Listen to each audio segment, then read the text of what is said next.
Dear girls, thanks for joining our BAFS classroom at home, and let's get back to depreciation. Depreciation and why. So far, we have discussed the first three learning objectives. What is depreciation? How to determine the cost of non-current assets?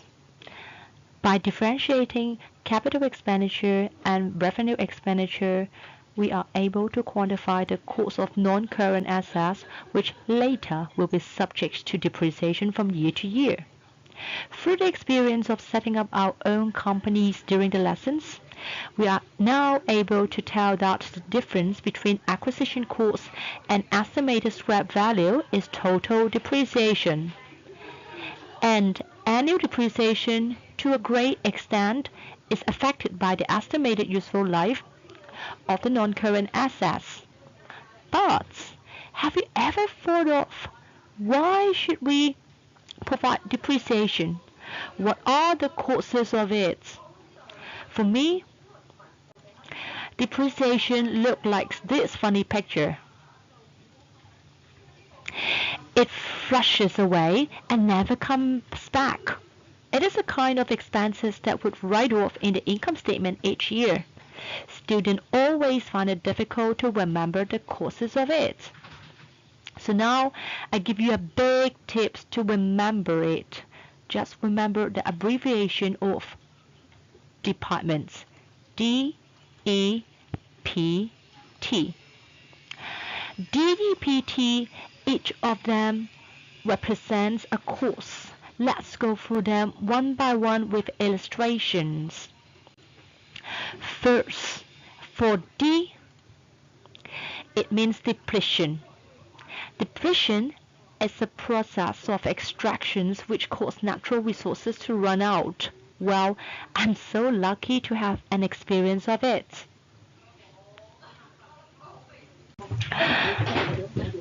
Below is a picture of one of the business operation site of one of my previous clients, Jiangxi Copper Corporation. Basically, it is a place in Jiangxi that contains enormous copper and gold resources from the mine. All people living there work for Jiangxi Copper Corporation for different reasons, from mine workers to Jiangxi Copper school teachers, Jiangxi Copper hotel staffs, Jiangxi Copper TV channel staff, and their kids study in Jiangxi Copper Nursery, primary school and secondary school, etc., etc. I wonder why a copper mine can raise so many people, and the staff told me that this is all because, see, Jiangxi copper and gold mine that is so big that it will be exhausted only after 15 years, with 24 hours non-stop mining activity currently. By the way, do you see how tiny I am? Who took a picture with the enormous mining vehicle? Second is E, and it stands for economic factors. Economic factors can be further subdivided into obsolescence and inadequacy. Students always find it hard to pronounce it, so here I guarantee you that I would have a pronunciation check in class with you later.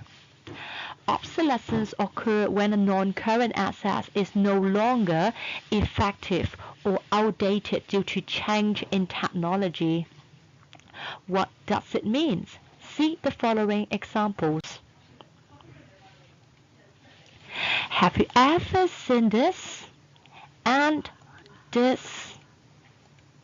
And this? Nowadays, people don't use them anymore due to obsolescence.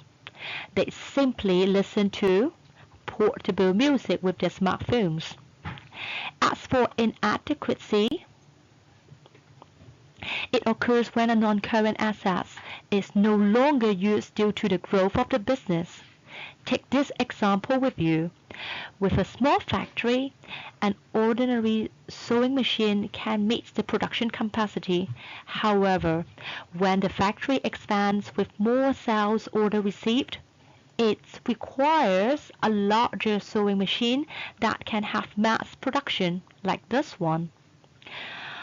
The third causes of depreciation is physical deterioration. It simply means a non-current asset getting older from time to time due to three reasons: wear and tear, rust and rot, and a decay. Lastly, for T. T stands for time factor. Time factor is something legal. Do you know that all public bus companies runs in Hong Kong do have a licensing time? Guess how long? It is 10 years. According to the Public Bus Service Ordinance, each public bus company can only operate if it has a franchise conferring the right to operate a public bus service. So, here you can see some examples of Hong Kong bus company with their expiry date of their licenses. Finally, please note that although our dear Frankfurt textbook placed this section under Learn More on page 170 of our textbook, I have consulted the EDBA staff and they said this section is still part of our syllabus in our DSC exam, so don't think they are outseated, be alert. Second, get prepared for our next BAFS lesson by doing the following self-directed learning tasks. A. Complete Notes 13.6. And second, please do your textbooks Chapter 5 Exercise 5.26, Part A and B only. Don't do Part C. See you all in the coming BAFS lesson. Goodbye.